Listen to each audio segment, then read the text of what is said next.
नमस्कार। आज हम एक ऐसी चिंगारी पर बात करने वाले हैं जो सिर्फ एक इलाके तक ही सीमित नहीं है, बल्कि पूरी दुनिया की अर्थव्यवस्था में आग लगाने का दम रखती है।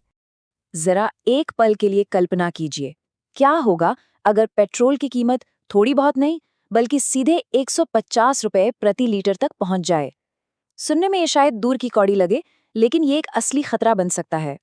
असल में ईरान और इजराइल के बीच जो तनाव बढ़ रहा है वो सिर्फ उन दो देशों का मामला नहीं है। ये एक ऐसी घड़ी की टिक टिक की तरह है जिसकी आवाज दुनिया के हर कोने में सुनी जा सकती है, क्योंकि ये पूरी ग्लोबल इकोनॉमी को हिलाकर रख सकता है।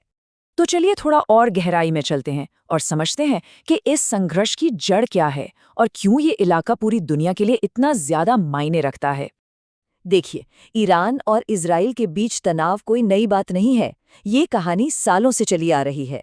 लेकिन हाल में जो कुछ हुआ है उसने इस कहानी में एक नया और बहुत ही खतरनाक मोड़ ला दिया है। और इसकी सबसे बड़ी वजह है मिडिल ईस्ट की लोकेशन। आप इसे दुनिया का एनर्जी हब समझ सकते हैं। मतलब यहीं से पूरी दुनिया को तेल और गैस की सप्लाई होती है। और बस इसीलिए दुनिया भर के एक्सपर्ट्स चेतावनी दे रहे हैं कि अगर ये लड़ाई लंबी खिंच गई तो ये सिर्फ एक जंग नहीं रहेगी, बल्कि एक ग्लोबल संकट में बदल जाएगी। चलिए, अब आते हैं इस पूरे मामले की सबसे कमजोर कड़ी पर।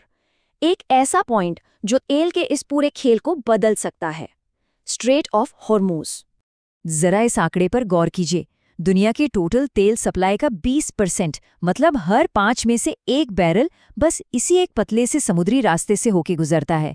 अब सोचिए, अगर ये रास्ता बंद हो जाए तो क्या होगा? तो ये स्ट्रेट ऑफ हॉर्मूज आखिर है क्या?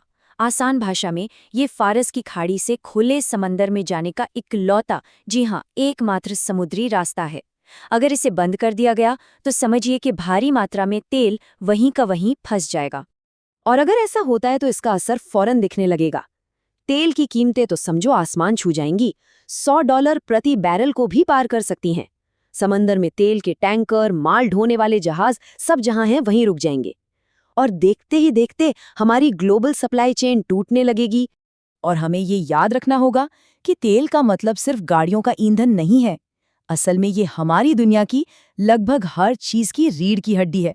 तो चलिए अब ये समझते हैं कि कैसे ये पूरा संकट पेट्रोल पंप से शुरू होकर सीधा हमारे घर, हमारी थाली तक पहुंचता है। ये एक तरह का चेन रिएक्शन है, जैसा कि यहाँ देख सकते हैं।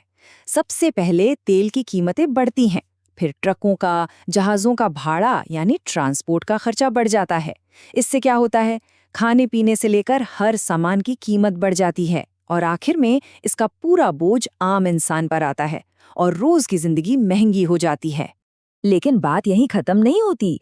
तेल महंगा होने का एक और मतलब है, खेतों में इस्तेमाल होने वाली खाद और खेती से जुड़े दूसरे काम भी महंगे हो जाते हैं, जिससे खाने पीने की चीजों के दाम और भी ऊपर चले जाते हैं। अब देखिए, युद्ध अपने साथ लाता है अनिश्चितता, और शेयर बाजार को अनिश्चितता से सख्त नफरत है। बस यही वजह है कि ऐसे माहौल में बाजार के क्रैश होने का खतरा हमेशा बना रहता है। और एक्सपर्ट्स जिस सबसे बुरे सिनेरियो से डरा रहे हैं उसे कहते हैं स्टैगफ्लेशन। ये एक बहुत ही अजीब और खतरनाक स्थिति है। इसमें देश की इकोनॉमिक ग्रोथ तो रुक जाती है, लेकिन महंगाई की सुई ऊपर ही चढ़ती रहती है। तो ये सारी चीजें हमें एक ऐसे मोड़ पर लाकर खड़ा कर देती हैं जहां पूरी दुनिया सांस रोके इंतजार कर रही है और एक ग्लोबल इकोनॉमिक मंदी का खतरा सर पर मंडरा रहा है। बहुत से एक्सपर्ट्स का तो ये भी मानना है कि अगर स्ट्रेट ऑफ हॉर्मूज लंबे समय के लिए बंद हो गया तो हालात 1970 के दशक वाले तेल संकट जैसे हो सकते हैं। वो संकट जिसने पूरी दुनिया की अर्थव्यवस्था को हिलाकर रख दिया था। इसके जो ग्लोबल असर हो सकते हैं वो बहुत गंभीर हैं। दुनिया भर में व्यापार धीमा पड़ सकता है, बड़ी बड़ी इंडस्ट्रीज पर ताला लग सकता है, और इसका सीधा मतलब है कि लाखों करोड़ों नौकरियों पर तलवार लटक जाएगी।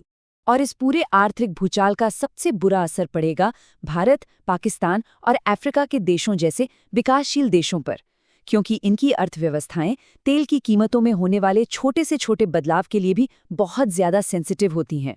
तो ईरान और इजराइल के बीच का ये टकराव सिर्फ एक क्षेत्रीय लड़ाई नहीं है, ये पूरी दुनिया की अर्थव्यवस्था के लिए एक बहुत बड़ी चेतावनी है।